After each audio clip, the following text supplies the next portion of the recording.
Welcome to Losing a Child, Always Andy's Mom. On this podcast, we journey through the devastating experience of the death of a child. Grief is seldom discussed openly in our culture, and the death of a child makes people feel even more uncomfortable. We approach the topic openly and honestly, speaking to people who have lost loved ones and experts who help care for them. Whether you are a parent experiencing loss or someone who wants to support another going through this tragedy, this podcast strives to offer hope and help.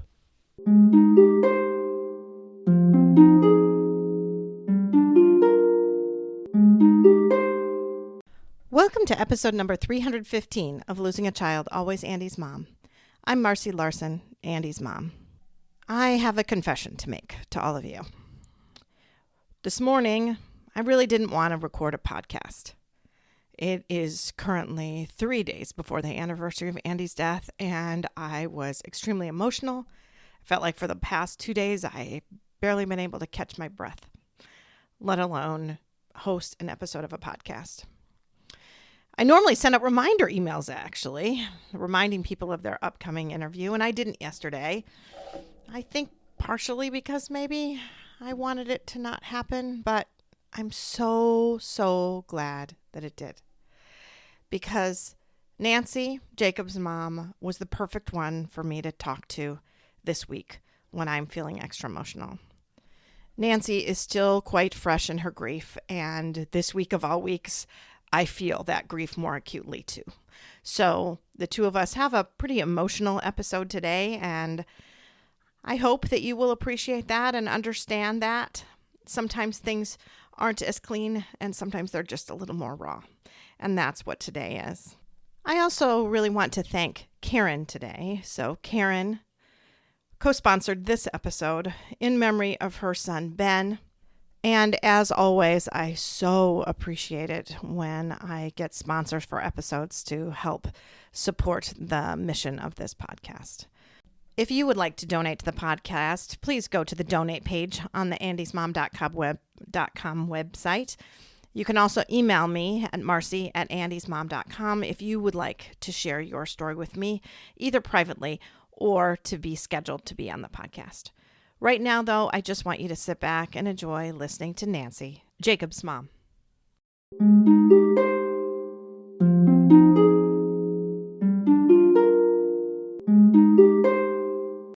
Thank you so much, Nancy, for agreeing to come on the Always Andy's Mom podcast today.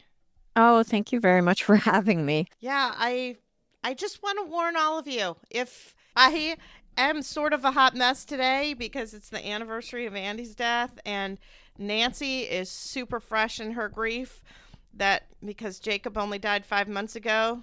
So if you're one of the people that says, I don't cry as much as I used to anymore, I think that's going to not happen today because I think today is going to be a little bit of a weepy one. But just so you're all warned of that ahead of time, I think that is perfectly okay. We all know that there are times that are just rough and harder, and that's just the way this grief journey goes. So right now, though, why don't you just start out, Nancy, by telling us all about your Jacob, your Buddha baby, as you called him, right? Yeah, he was my Buddha baby.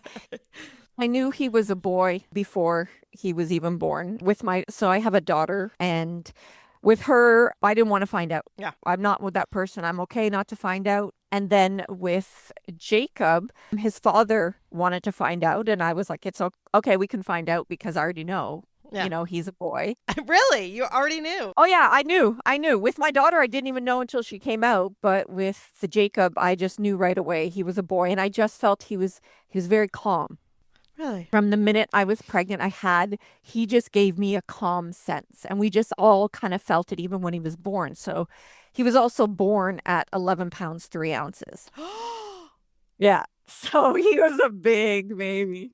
Oh, no wonder he was your Buddha baby. Yeah. You told me that was the nickname, but you didn't really mention why. That's why, yeah. Holy cow. Yeah. Oh, my goodness. So it was like the fact that he was this calming force, and then also he had passed meconium, so they took him to the NICU unit right away. Oh, my gosh, and he was just huge in the NICU. He was literally like filling up the whole like head to toe, but then beside like little 1 pound babies. Right. Right. And he was 11 pounds, Right. so he was just massive. I remember that. We had one of those babies. I remember when I was in my training, and it's just this huge looking baby. And I remember this, I can't remember if it was a boy or girl, but I remember he or she like picked up his head and moved it. And I was like, that's not supposed to happen in a newborn. Yeah, he was, and it's funny because they took him away before telling me his size or anything. And I was in the room and like nurses I didn't know were like opening the door, looking at me, laughing and leaving. And I was like, what's going on here? Like I didn't get it. And then his father had come back in the room laughing and telling me like why. And it was because like he was so big. And what's funny, he was born on a Friday and I had gone the Wednesday to the doctor and I was telling him like, no, it was the technicians at the ultrasound. And I said, listen, I think this baby's going to be big. Because at the time here in Montreal, if it looked like the baby was going to be 9.5 pounds or over, they would do a C-section. Yeah. So they would kind of determine that. And so he did the ultrasound and my daughter was 8, 9, which is still fairly big for a girl. Yeah. He said, oh, well, I think he's going to be around maybe the size of your daughter or just a bit bigger. So we're good. We don't need to do a C-section or anything. Okay. So you did not have him via C-section? No. Oh my word. That Yeah. makes it even crazier to me. Because in my mind, I was thinking you had to have had this with C-section, 11-pound baby. Oh my gosh. Yeah. Oh. So that's where the fact that he was just this calming force that we all felt it. And the fact that he was just like, I mean, the bib we brought couldn't fit around his neck, right? Like he was just this roll upon roll upon roll. Oh my word. And so that's where we kind of came up with that name. That is so crazy. I can't even get over that. Yeah. Oh, wow. Okay. So then what was he like? What was he like then? He was just like that calm. My daughter it's very different when you have a very active, very busy child who's very strong-willed as your first child. Mm-hmm. And then you're all prepared, for the second one to be that way. And it's completely different. Okay. He was for sure a mama's boy. He was always on my hip.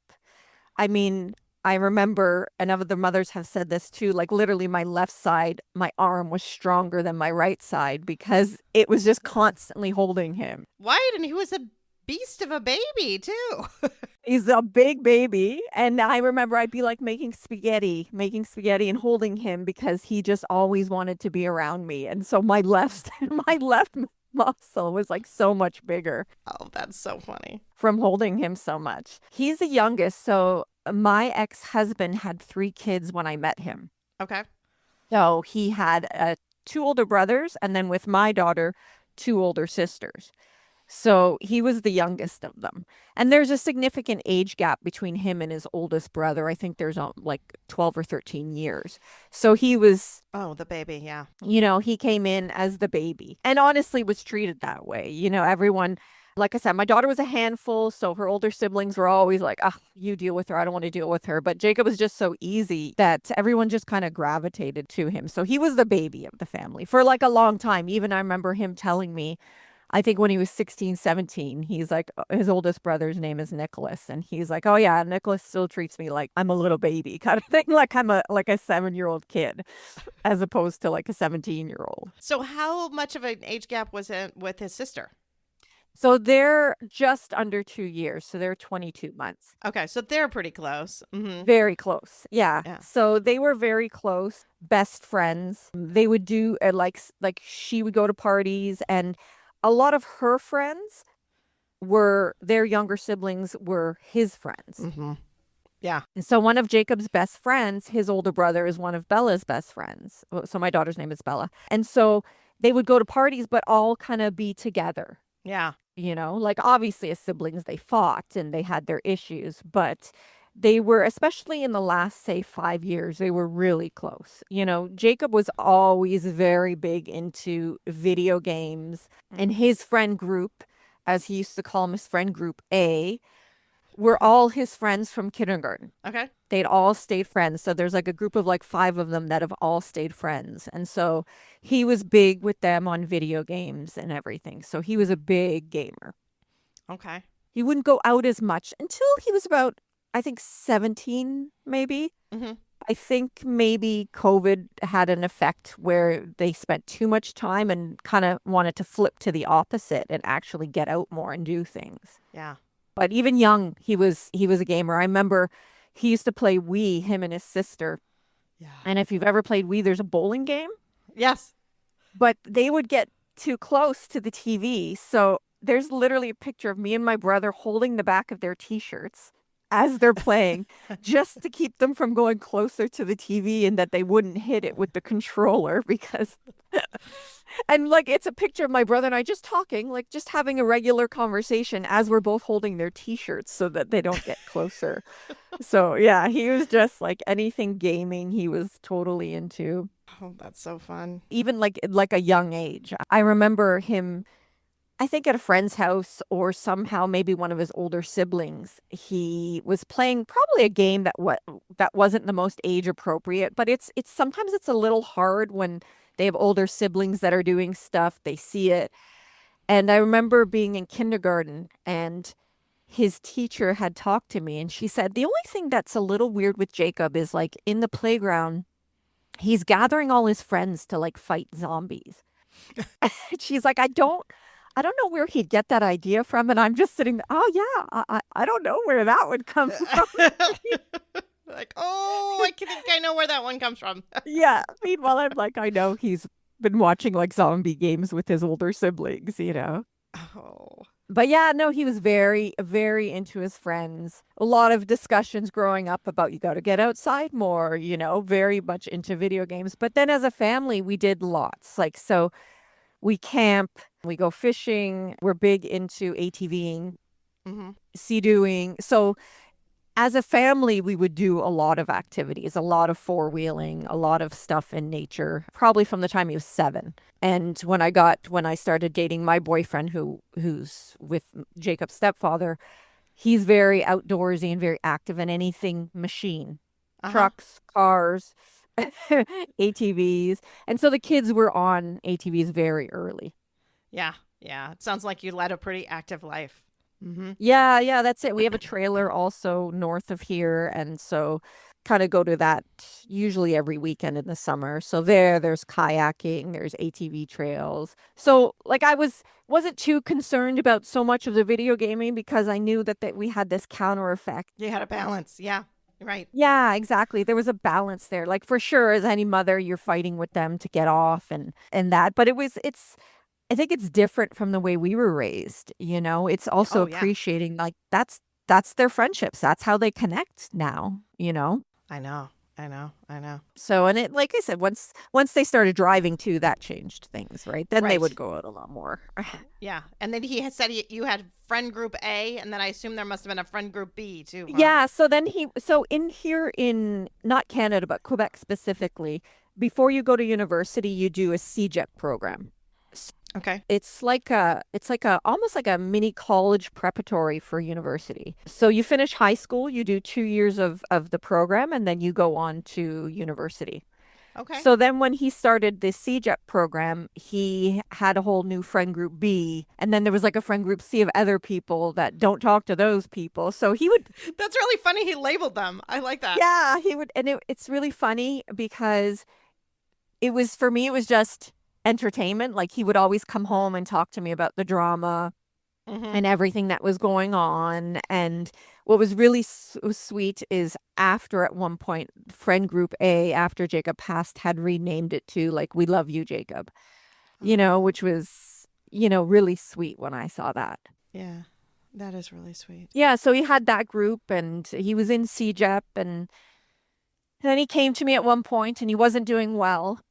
And he said that, you know, he wasn't sure about CJEP. And I, of course, was like, well, you got to continue, you know, like this is kind of like the path you're on. You have to continue. Continued, pushed him again. Then he came to me again and was like, this is not really for me. I don't think it's for me. And I'm a little, you know, of that older, I was raised this way. You go to high school, you go to university. Like that's just kind of the path you do. He said he wanted to go to carpentry school. Uh-huh. And, probably in the past I wouldn't have been open to this, but my boyfriend is he's a blue collar worker. And I think probably historically in the past, I might have been a little snobby for stuff like that. So he's opened my eyes a lot to all the trades. So he said he wanted to go into carpentry. Mm-hmm. And with his dad, he'd been working on restoring older barns. So at first I was like very hesitant. And I'm glad after everything that happened that I did agree with him and said, okay, let's do that. And it was starting last September. So I'd said, listen, you're not going to just sit around here. You have to work. So he worked. He worked from January until that September course was starting. He worked 2 jobs. He worked at the local grocery here and he worked for his dad's company. Okay. He's a busy guy. Yeah. Yeah. Yeah. He was, honestly, I hated to admit it at the time, but you could see the shift in him. Yeah. When he was in CJEP, he wasn't happy. He liked the people. Like some days on his day off, he would even go in just to hang out with everyone. Like, so Uh-huh. he liked the people, but for him, it was more, he wanted to work more with his hands as opposed to, learning from a book. Sure. Well, do you want to talk now about what happened with Jacob and his illness? Yeah, sure. So, I think I'll always hold guilt, from not recognizing signs earlier. Yeah. But, from all therapy and group therapy, I realized like it doesn't matter. And listening to you, it doesn't matter what could happen. You're always going to feel guilt. Yep. Yeah. So he had been, like I said, working at the local grocery store, but he was doing a lot of deliveries.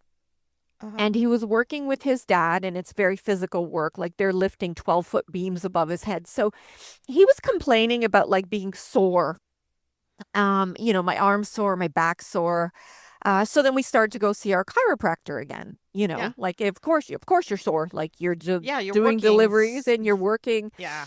And he would like be tired, and all of it was like, well, of course, like even for him, yeah, I'm tired. Well, I'm working outside for 12 hours in the heat in the summer. Yeah. Right. So we kind of had these things going on, but he had lost a bit of weight, but it wasn't really something that you noticed as much because they wear black hoodies even when it's 100 degrees out. Like it's Right. And he was always tall and thin. So he was almost 6'2". He was thin. And I remember when I was younger, people used to actually think that I was anorexic just Wow. because I was tall and thin. So then And one again, day, with all that working, you would not be that you're surprised thinking you could lose some weight, right? exactly. He's So working like a I lot. don't He's even probably not eating quite enough. He's a lot of physical activity. Yeah. Yeah, so we didn't really think it. We just all attributed to exactly what you said, what he was doing. And then one day he came upstairs and he said to me, Mom, I've got like a lump in my neck. Like there's something here.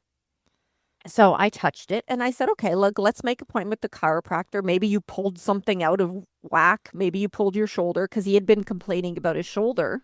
Mm-hmm. So I actually didn't even go to the chiropractor with him. Usually we had our appointments together. So I said, okay, I made an appointment for you out of our regular schedule. Just go. So he went and he came back and he said to me, listen, she says that I should go see a doctor because it's hard and not moving. And usually if it's like a vein or something you pulled, she would be able to move it around. Mm-hmm. So of course, then I start, getting concerned. And here in Quebec, it's a public health system, but there's a lack of doctors. And it's hard sometimes to get an appointment, even with specialists. Mm-hmm. In our province, we do have the option of going private. So I was like, forget about it. We're paying private. Yeah. I had an appointment literally within 2 days. And so what I found weird is that Jacob, they called us to go in. And right away he said to me, he's like, no, Mom, sit here. And I was like, well, that was weird, but obviously he's 19. I'm going to respect his decision. Yeah. Right. In hindsight, I think maybe he had known something else was going on or thought something and maybe didn't want me coming into that appointment. Yeah. So they sent us for ultrasounds and blood tests. And he called me back and he said, listen, while he was on the phone with me, he said his blood tests, they're abnormal. And he said, we're going to have to do further ones. And then he opened up the ultrasound while he was on the phone with me. And he said, oh, actually, the ultrasound results just came in. And, you can hear, so he's like, oh, okay. So what we're going to do is send you for further blood tests. And I think we need to make an appointment with the hematologist. And I said, okay. Uh-huh. He's like, do you want to continue private? And I said, yeah, because I didn't want to stop the ball rolling. And when I got the email confirmation from the hematologist, it said hematology/oncology. So I kind of knew Yeah. right there, and I remember sitting on my back porch before that appointment, Googling his symptoms, because in one of the appointments, she'd said, do you have night sweats? And he said, yes, but he had never told me that before. Right. That's why he kind of knew there was something more going on, didn't he? Yeah. So she had said to us in that appointment, there's three things. It could be either mono, it could be HIV, or it could be lymphoma. Uh-huh. And she said, I'm almost positive it's lymphoma. Yeah. But she says, we'll send you for a PET scan and then we'll know more. And so this all happened pretty quickly then. Yeah. So this was probably within 3 weeks. Okay. And then last year, it was June here in Quebec. We have a long weekend every June 24th. So we had the long weekend. I had plans to go away. We had a whole 4-wheeling weekend planned. And I said, I canceled those. And we just actually hung out. My daughter at the time wasn't living at home, came back home. And the three of us just hung out. We had the appointment on the Tuesday. And we went in for that appointment. And she basically said that there were tumors everywhere in his lymph nodes, and that it was stage 4. Wow. And that he had a very large one mid-thorax. And what that was doing was it was growing and then causing water to surround his heart. Oh. Because of that, she told us that we needed to go straight to the hospital Mm-hmm. because there's waiting lists for biopsies. And so she said, if you go straight and go in through emergency, then they're going to take you with the issues with his heart and you'll be right there for the biopsy. Uh-huh. So that was, I remember the drive home, and I don't even, he wasn't even really understanding, what's going on, what's happening. Yeah. So that was really hard. And, Jacob had never had any health issues. So, my aunt had said to me, it's hard because everything was new to him. Even the amount of blood tests, he wasn't even used to getting blood tests. Yeah. Every test, they're sending him for ultrasounds of his heart. They're sending him for x-rays. They're sending him for all these tests. And so he was in the hospital for 12 days. Yeah. Some of it was just waiting to get the biopsy because you're literally waiting for a space to open in their schedule for them to do a biopsy. Mm-hmm. So there was 3 days of us waiting all day, not eating, and then being told at 5, okay, not today. Wow. And then we did another day. And it's this kid is already underweight and he can't eat all day. So when we finally got the result, they said it was diffuse B-cell lymphoma, bulky disease, because tumors were over 10 centimeters. Wow. And I always remember the first night in the emergency room, the doctor that had come in, which ended up being his doctor, had said the words, this should be curable, and those kind of always stuck with me. Yeah. They said that we would start chemo right away. So we started the first session of chemo in the hospital. And then after that, it was our shock, and it was going to be every 3 weeks. Mm-hmm. So we started that. But this kid, we did the first session of chemo. We came out of the hospital for 12 days, and we had our family vacation planned where we go to my in-laws every year, where we do all those activities I'd mentioned. And I hadn't broached the topic with him whether we could go because I just didn't want to get him upset. And on the way home from the hospital, my boyfriend had brought it up and he was like, yeah, I want to go. We're going to go. And so there I was on the phone making sure all his appointments were scheduled around so we could get it. So first session of chemo and 12 days out, 2 weeks later, he was on Sea-Doos. He was 4-wheeling. He asked if he could bring a friend. He had a friend there with him, and you wouldn't know this kid other than he said, I don't want to sleep in the tent. We camp on my in-laws' property. He said, can I sleep in the house that had AC? Because he was having still sweats. Yeah. Other than him sleeping to the house, you wouldn't have known this kid had anything. Wow. Wow. And he started with his chemo, and he wanted to start his carpentry school in September. And I said, no, there's too much exposure. You can't do it. You're not going to be feeling well. And then at his first doctor's appointment, he just said straight out, so I'm thinking about going to start school. Uh-huh. And the doctor said, listen, If you think you can be safe about it and if you think you can do it, go ahead. He's like, I can see mom doesn't agree, but go ahead. And so he did. He started his carpentry school amongst doing chemo. Wow.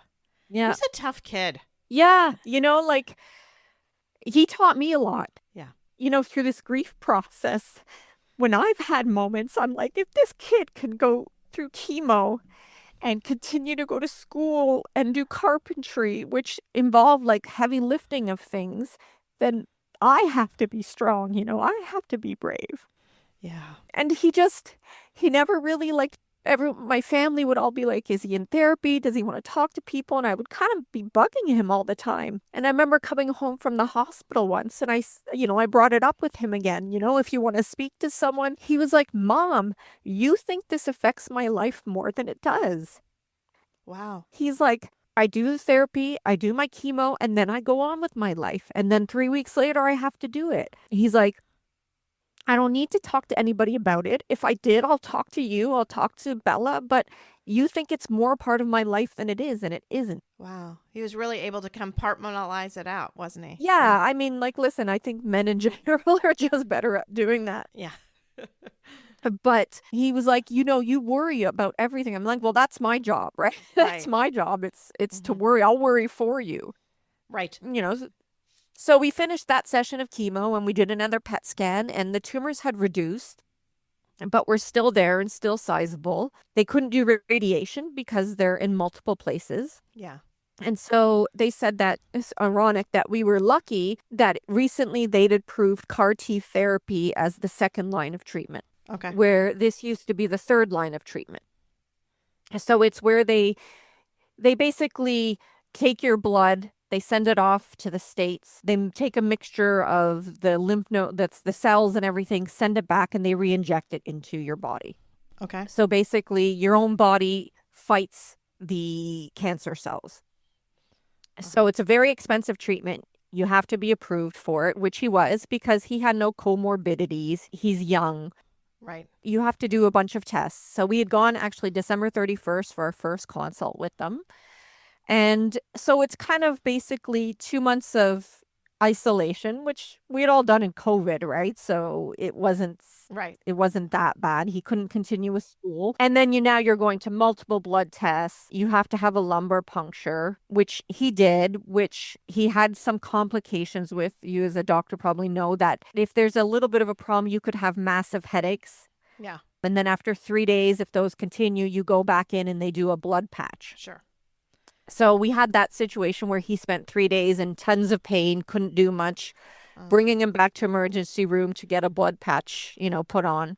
They do brain scans. So you do all this. And then they come in and they do almost like they call it like a welcome chemo before they start the initial treatment. So we did that and they started his treatment on a Monday. And it's literally like an hour and a half, and you stay in the hospital for 2 weeks because there's a lot of complications that can arise from this treatment, a lot of neurological issues. So they monitor you in the hospital for the whole treatment. Okay. So I had rented an Airbnb to be closer because no traffic. It's about 45 minutes from our place, and I just didn't want to have to deal with traffic going back and forth every single day. So I rented an Airbnb to be closer, and he was also at the point where he had told me he didn't want me there as much because from that first hospital visit, I was there all the time. And he was like, I don't want you just sitting there staring at me all day, right? Yeah. Okay. So I figured if I have an Airbnb, like to go home after only being there for a couple of hours, it's a lot. But if I'm at the Airbnb, I could just go back and forth. So they started his treatment on a Monday. And it's typical to get like fevers and chills. And so the next day, that's what he had, some fevers and chills, and then they would give him medication and it would go away. So this was kind of the process for the next couple of days. My daughter had gone to see him on the Wednesday night. You're only allowed a total of 3 visitors, and they can't be the same day. Okay. Because of risk of exposure and everything. She was supposed to only go see him on the Saturday because she was working, but she ended up going to see him the Wednesday night, which she's so thankful she did. When was this? Was this like January, February? When was this? Yeah, so he went in for February 28th was the Monday for the treatment. Okay. She had gone to see him the Wednesday night. Uh-huh. I was there the Thursday, Friday. I remember I was there Friday for about 2 hours. He had told me, like, I'd only want you to stay here for like 2 hours. Leave around 2 o'clock because I got there at noon. And so I would quietly work beside him because I can work remotely. And I always hoped he wouldn't notice the time, right? So I wasn't saying anything. Yeah. And at 2 o'clock, he was like, okay, Mom, it's 2. You can go. And I was like, okay. I said, well, call me and text me. I used to always tell him that. Call me and text me. Just let me know. I won't stay here, but let me know what's going on. Right. So he had started a bit of a fever, but that was like typical of this treatment. We'd even asked the nurse if we can walk around because he's allowed to walk around on that floor. And I mean, we were walking around, him and I, joking. Yeah. Like he was because he was in like his pajama pants and hoodie, and he was like, making fun of the people that were like 70 or 80 with their pajama robes in their room. And, Yeah. just the typical things that, we were joking, making jokes. He like burped out loud, and I'm like, Jacob, like. Yeah, right. So we got back to the room after, and when I was leaving, I said, I love you. And being 19 doesn't always respond. This day, he said, I love you too. Yeah. And I left. And then I continued to text him, and he said, like still not feeling great. I remember around 6:30, I called him, and it was a quick conversation. And I said, okay, I'll let you go. I texted him around 9:30. He didn't answer. And I was like, okay, he's probably sleeping. Sleeping, yeah. And then at 2 a.m., I got a call from the unit. And they said that Jacob had seizures and that they've transferred him to ICU. And I said, okay, can I go? And they said, well, you have they told me what time, like you can go to the ICU, which is like 7:30 in the morning. So I said, okay. So just waited till we could go to the hospital. And they had told us like this could be a complication because one of the issues with this drug is it can cause neurological issues. So they had warned us. And throughout all his treatment, they do tests 3 times a day where it's like baseline tests where they ask you the same question, like what hospital are you in? What's your date of birth? They ask you to write something out the first day, and then they ask you to write it out all the other days to compare your handwriting and to make sure that everything's still working properly. Mhm. So they had said that he had failed those tests and had seizures. But all these were explained complications to us beforehand. Yeah. So you weren't, you were alarmed, Alarmed, but knew, yeah. but not like crazy alarm. Yeah. And so when I got to the ICU, his hematologist came in, kind of doing his rounds, and he explained everything to me. And he's like, kind of like, you knew this was a possibility. What happens is we induce a coma because of the seizures. So he's in an induced coma right now. Yeah. And he was intubated. He said to me, this was like what we explained to you. He goes, often they wake up in 2 to 3 days. They don't even remember how they got here. They don't remember what happened. We watch them for another 2 days, and then he'll go back to the unit and finish the observation there. And so I was like, okay, like still obviously freaked out, but okay. And then he started doing his checks, and he opened up his eyes to look. And I know this sounds funny, but I've watched enough episodes of Grey's Anatomy to know what, fixed and dilated means. Yeah. And I could see his pupils from the base of his bed, at the foot of his bed. And he said right away, he's like, oh, that's not good. Yeah. Then what happened is some of his blood pressure started to rise. And then it was that situation where all these doctors and nurses are coming in and looking at him and talking. And I finally left the room. It was a small room, and I didn't want to be in the way. Yeah. So I said, okay, I'm going to step out a bit because let's give enough room for everyone that needs to come in. And at this time, it was only my daughter and I were there. They came out after, and they told us that he had severe brain swelling. Uh-huh. And that they needed to operate. And if they didn't operate and do a craniotomy, that he would pass away because there was too much swelling. Wow. Just so fast. So then they started prepping him. It was just, everything was, it's kind of even like a blur, some of it, Yeah. At that point, my boyfriend had gotten there, his dad had gotten there, and then the neurosurgeon came to see us and basically explained that, like, based on the scans that they had done, that basically saying he's never really seen swelling like that. Wow. And kind of told us that the surgery at this point was a bit of a Hail Mary. Yeah. The surgery was supposed to take an hour. It ended up taking 4 hours. They said that it had swollen, his brain had swollen so much they opened up 2 patches that they couldn't close the flaps. Yeah. So in the end, the doctor came to see us. Like he said, I think they took flaps from his side to close it, but that wasn't the important part of the conversation. He kind of brushed over that. And he just said that there was, and I'll never forget this word, and I actually think of all the mothers of the Texas flood victims Yeah. when they said it was catastrophic brain damage. And I think of all those mothers when they said it was catastrophic flooding. You know what I mean? Like that word is just forever ingrained in my brain. Yeah. He said that they've never seen swelling like that and that they've never seen anyone come back from swelling like that. Right. This doctor, all his doctors and nurses were amazing. This doctor specifically didn't have the best bedside manner, was, jingling his change in his pocket, Yeah.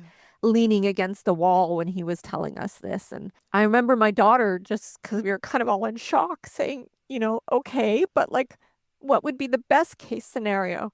And he's like, well, best case scenario is we're all wrong. And I just kind of wanted him to finish talking and leave, like. Right. Right. So he said that they would wait 72 hours.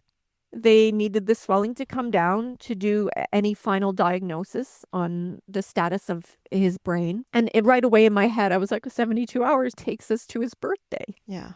I knew right away that would be his birthday. And so we basically, all the family came down from Toronto. I'm originally from Toronto. And we just spent the next couple of days all taking turns in his room, playing the music he liked and talking with him and joking with him. And on his birthday, they did additional, there's obviously a checklist that they go through. And we had a meeting with them and they said that he was brain dead. I had been there for one check, which is very difficult to watch because they like take his head and they check to see if his eyes, the way the eye moved, and they jerk it to one side and jerk it to the other. And I was, Yeah. And so they said we needed to make the decision. So I wanted to let him go that day because he kept talking about during the treatment. He used to bug the nurses, well, I'll be home for my birthday. Like, will I be home for my birthday? Because originally the treatment was supposed to be a week earlier.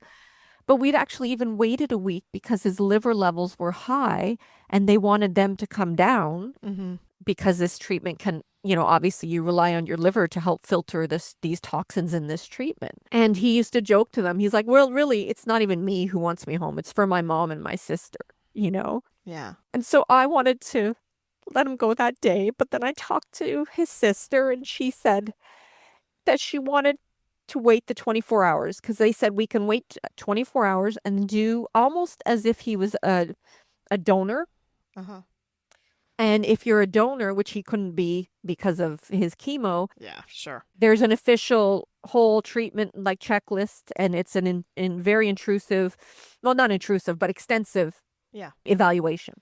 And then they would declare him officially brain dead. And she said, I wanted to wait the 24 hours so I know that we did everything.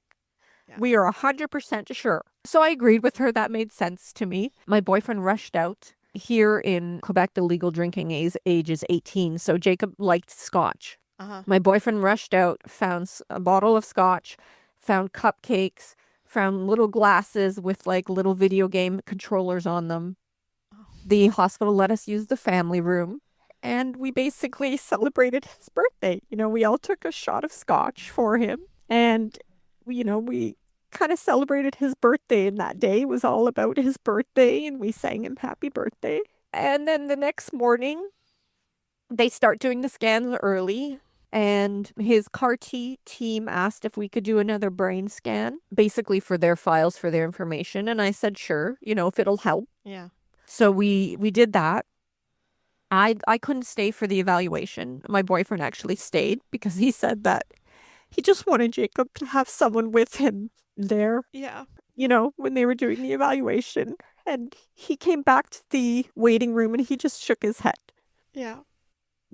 And then we met with them. Then basically they came to tell us that he didn't pass anything. And the scan shows no activity except for a little part of his brain, which his sister and I, we call that his spark, that he kept that part open so that he could hear us. Yeah. That's what we feel. So because of that little piece of activity. I guess what normal process is, the doctor has the right to declare him brain dead at the time they do the evaluation. Yeah. But because of that spark, they don't declare him brain dead at that time. They'll wait until he actually passes, which I was fine with, actually. Yeah.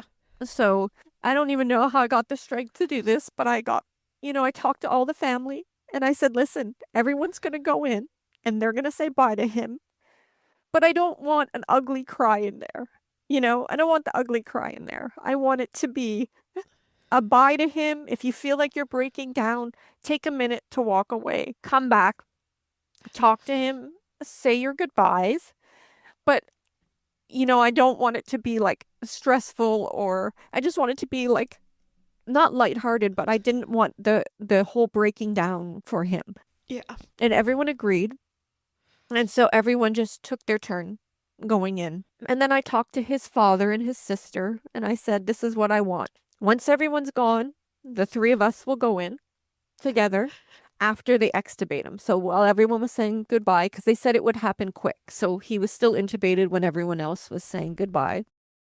And then I said, once they remove all the tubes, they're going to tell us to come in. It'll be the three of us.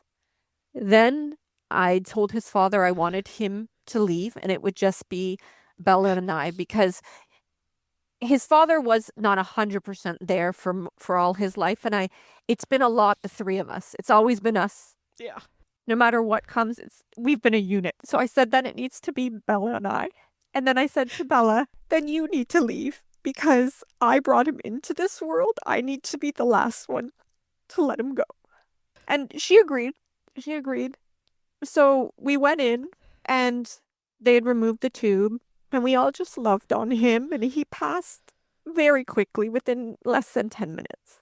And he passed at 2:57 on March 5th. And then eventually his dad left, and his sister left, and I just spent time with him, and I needed to see his eyes again when they weren't dilated. Yeah. So I checked his eyes to see his big blue eyes again, and I forced him to give me hugs, and I would tell him that, you hated giving hugs because he was, 19. They don't hug their mom. Yeah. So I forced him to give me hugs, and it was hard. It was hard. It was very hard to walk away. You always try and look for meaning in life, and in December, it sounds funny, but like our family cat had passed away very suddenly. And I remember being with our cat, and this cat was like a family member, and not being able to leave him. I was just saying to my boyfriend, like, how do I leave him? Just walk out of the room? And maybe some part of me thinks that you went through that so that you would be able to leave Jacob. Yeah. To leave that room. So my daughter told me we thought that we would have to actually come get you. But I did leave once, and then I went back in. Uh-huh. And I guess it was, I was holding his hand, and I noticed his fingernails were blue. And that's what helped me leave, because I was like, he's not here anymore. Like, this isn't him. Yeah. He's not here. I can leave now, because this isn't him anymore. Wow. And so I was able to leave.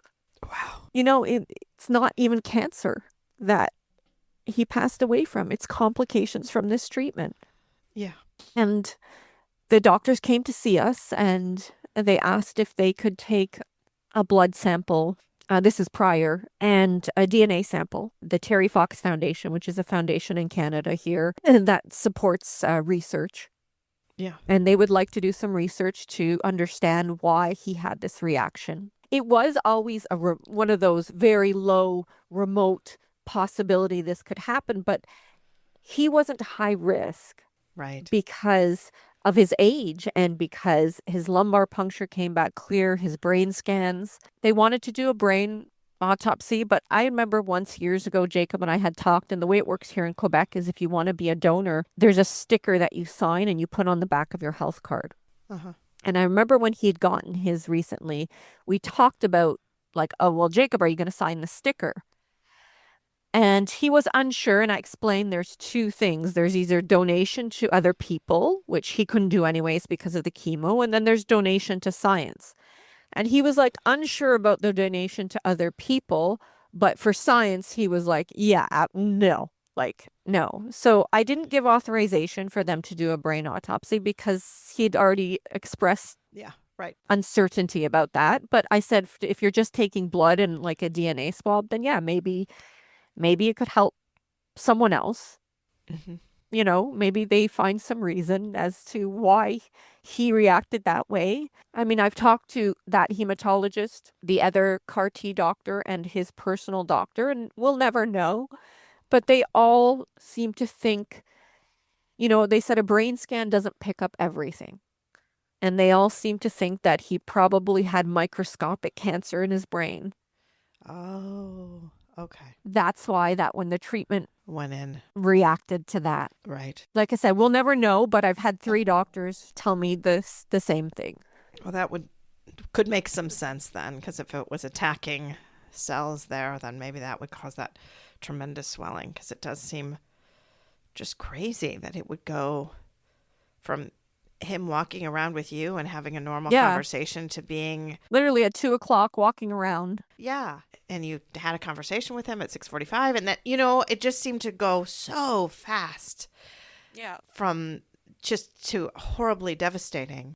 It's mind-boggling. Yeah. Yeah. So sad. So sad. Yeah. So talk about your grief journey then in these last 5 months, because it's not been that long. No, I'd say my daughter is probably the biggest thing that's helped me. Yeah. She moved back home. It's something she had been talking about for probably over a year, even before Jacob was diagnosed with cancer. She moved out at 18, and then she had been flip-flopping before that about, should I move back home? She wasn't sure. So it'd been a lot of flip-flopping. And then after this, she had said, like, listen, I want to move back home. Yeah. So she moved back home. So her and I probably slept together for the first 2 months afterwards. She was off work. I was off work. And we just spent a lot of time together. Yeah. It's hard. As I mentioned to the email, we don't have a big family. Right. My family's all in Toronto. I'm in Montreal. So it's hard because I feel like sometimes, not a lot of people are talking about Jacob. Obviously my family, but we're not always together. It's not that we're not close. We're super close, but yeah. So it's good to always be talking with her about Jacob. I mean, She tells me when she goes out with the friends, they're all talking about him, So she's helped me a lot. And then honestly, group therapy with other mothers. Okay. Lisa Bohm, who was on your podcast, Yes. She has a private one, and that's helped me. We had a local one here that someone on Facebook had seen a posting about and had kind of told me about. And that one's more like a 6-week. Yeah. It's more of like a workshop where you're given homework and everything. Uh-huh. I'd gone to one in person, but to be honest, I need things that are productive, right? The one I'd gone to in person, and I think not every group is going to work for you. It felt very like the same people have been there and it's 25 years later. Yeah. And they felt stuck. Yeah. I've talked to people that have been in groups like that. And I totally understand that. I get that. But, to be in the same spot telling your same story and not kind of working on things, it can be scary for new people coming in, seeing somebody like that too, I think. Well, that was it. And it didn't help that the place it was in was like this older, dingy, so you're going into it and it didn't feel right for me. And then when I went to like some of my first group chats, it was very different. Yeah. And it's, it's about healing. Yeah. And that's what I wanted. And then when I was doing the workshop where it's like, okay, write a letter explaining the perfect day if you could have with you and your kid. Like all these things felt productive. Yeah. To me. I liked getting homework. I liked getting assignments. Yeah. Oh, I absolutely agree. I think it's really hard because I just remember not knowing what to do, right? I mean, just like showing up and not knowing. I was at the funeral home and the funeral director taking the number for Starlight Ministries and circling it. And he said, call this woman. That was Gwen. And I'm okay. I mean, I don't know what to do. I guess I'm going to call this number because I don't know what to do. And because I felt like I needed to do something. Right. And obviously, Annie had only been gone a few days when we met Gwen for the first time. And she's telling me about these support groups and then saying that, I might not be ready because a lot of times it takes people longer, but I need something to do. So 3 weeks after Annie's gone, I'm at my first support group. And and that very first day, she tells me this because I don't remember. She said that they were having a hayride that in September or late September or like October. I think late September. Andy died on August 15th, and she said, and I'm sure this will probably be too fresh for you, but we have a hayride that you can go on, and it's something about being with other bereaved families, other families that have gone through loss. And I guess I said at that time, well, I can't imagine doing a hayride with anyone else. Yeah. Right? Because she said, I don't know if you really want to do that. But I couldn't imagine, I'm not going on a hayride, like my church's annual hayride. I mean, I'm not doing that. The only hayride I could possibly do would be with other bereaved families. But I don't even know if we went on the hayride. Isn't that funny that I don't remember? Yeah. No, it's true. I don't remember. There's so much that I just don't remember. And obviously, as this is the anniversary of his death, I start thinking about all of that again, and it's all coming up again, and some things are so clear and others are just not. We talked about that too before we started recording, about just that grief brain and how you didn't know how you would remember everything. And that's the case. You just don't.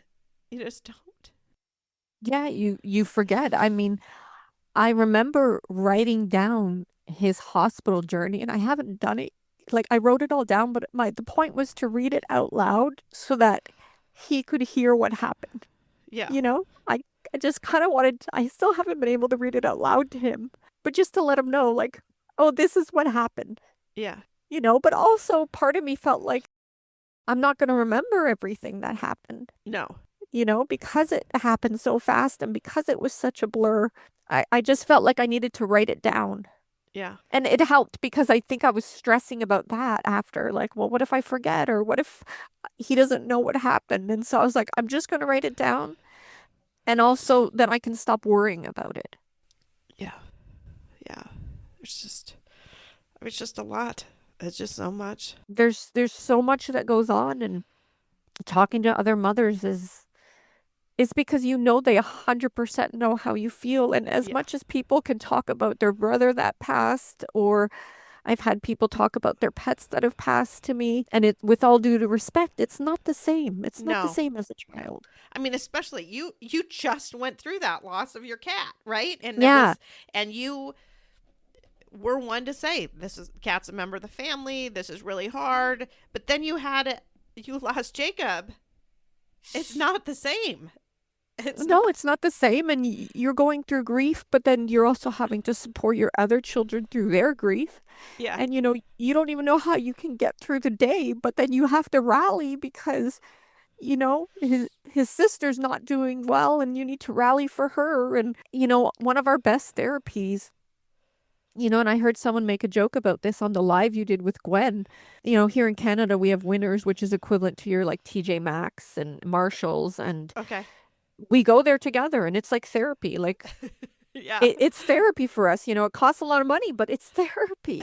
To go shopping. Just being together and shopping, that it sounds funny, but it helps. It's helped me, and looking for signs from him. I'm very open. I know you've talked about cardinals. I hear them.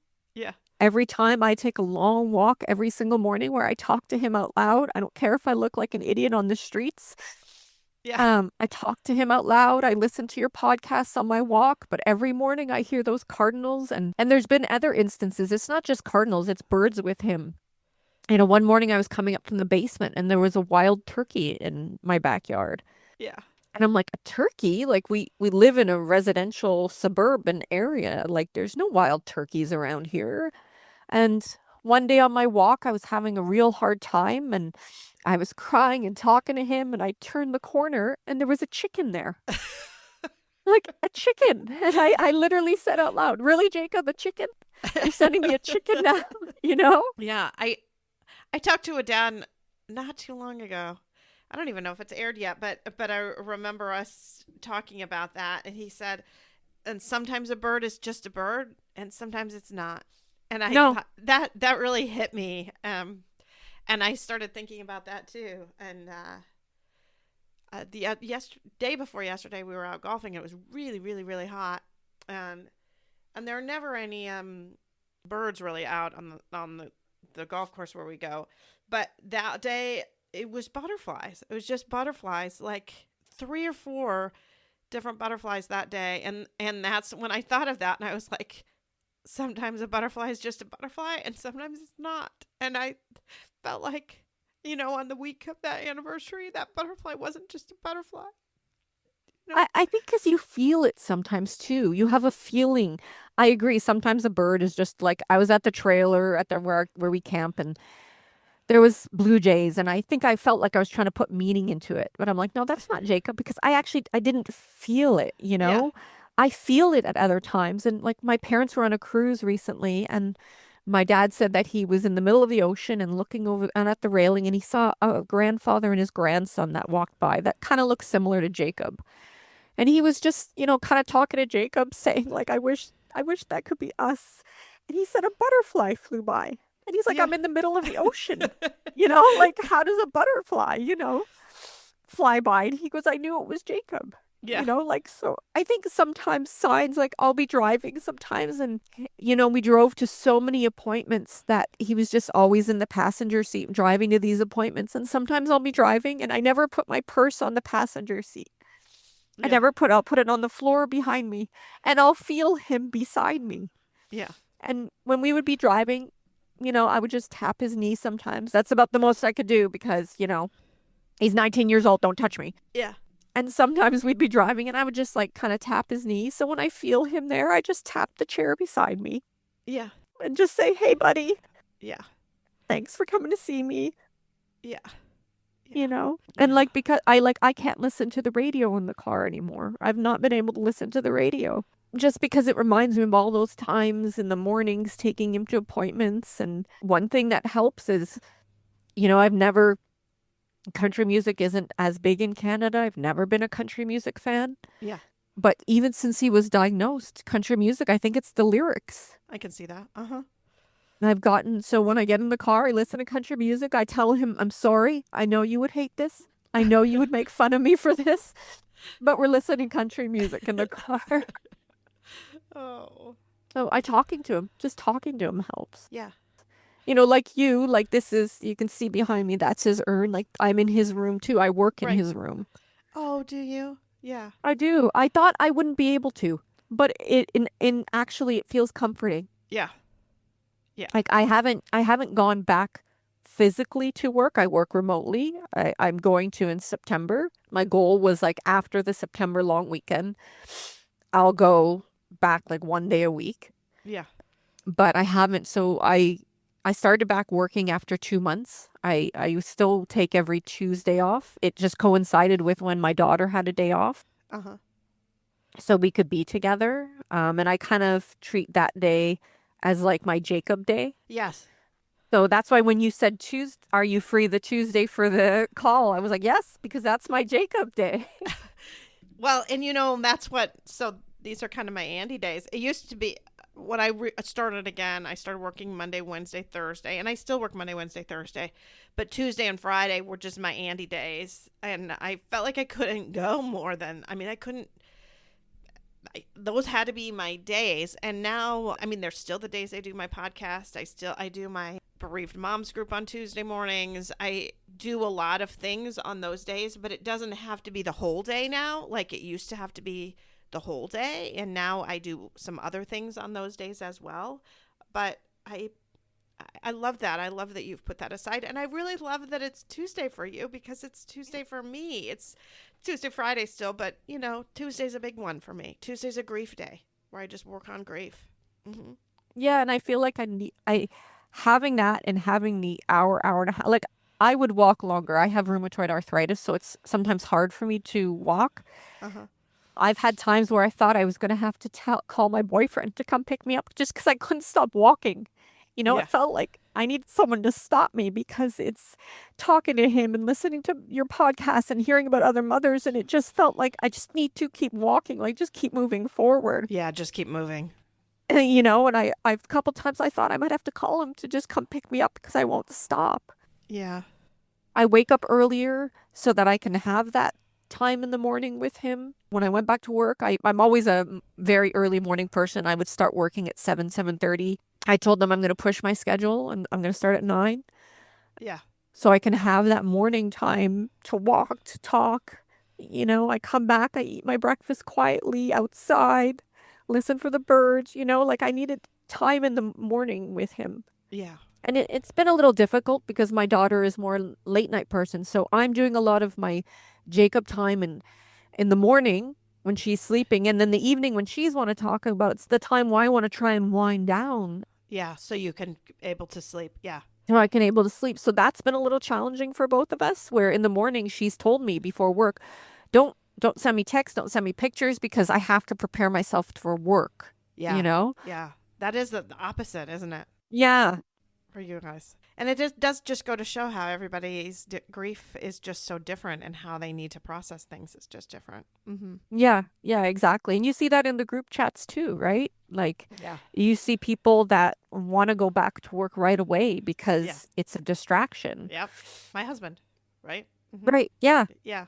Yeah. And or some people just aren't granted. I have to say my work was amazing, and some people just can't take the time. Yeah. Right. I mean, if you have 3-day bereavement policies and things like that, right? Yeah, exactly. Well, I just want to thank you so much for coming on and sharing Jacob with me today. It really was a pleasure and an honor and a privilege to be able to talk to you about him. Thank you for having me. I mean, I think I mentioned to you before, I think it was Mahali was saying that, telling your story is healing, and that, it's it. Yeah, because you said, I think that's a sign. And I said, I think it is too. Let's do it. Mm-hmm. Yeah, so I'm happy I was able to do that and hope it helps me in my journey, and it can help maybe other people that are recent in their journey as well. Yes, and I think that's really important because it's rare to have someone as recent as you, but I think I have a lot of listeners who are, have gone through this very recently, so I think it will really resonate well with them. And for those of us who are further out, it brings us back and makes us think, and that's good too. So thank you. Thank you.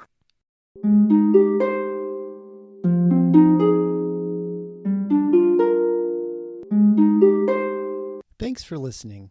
If you found this helpful and would like to support the podcast, please leave a 5-star rating and comment. To help financially, you can type Andy's Mom, one word, to the number 53555. This provides a link to GiveButter, which allows donations through PayPal, Venmo, Apple Pay, or credit cards. GiveButter will provide a receipt of your tax-deductible donation, or you can visit the donation page at andysmom.com/donate. Always Andy's Mom is a registered 501c3 and can receive donations through Thrivent Financial and Benevity. Marcy loves hearing from listeners. Please feel free to reach out to her via email at marcy@andysmom.com or on the Instagram or Facebook Always Andy's Mom accounts. Sign up for the email list to get weekly episode links as well as pictures of Marcy's guests and their children. Together, let's work to inspire hope, one day at a time.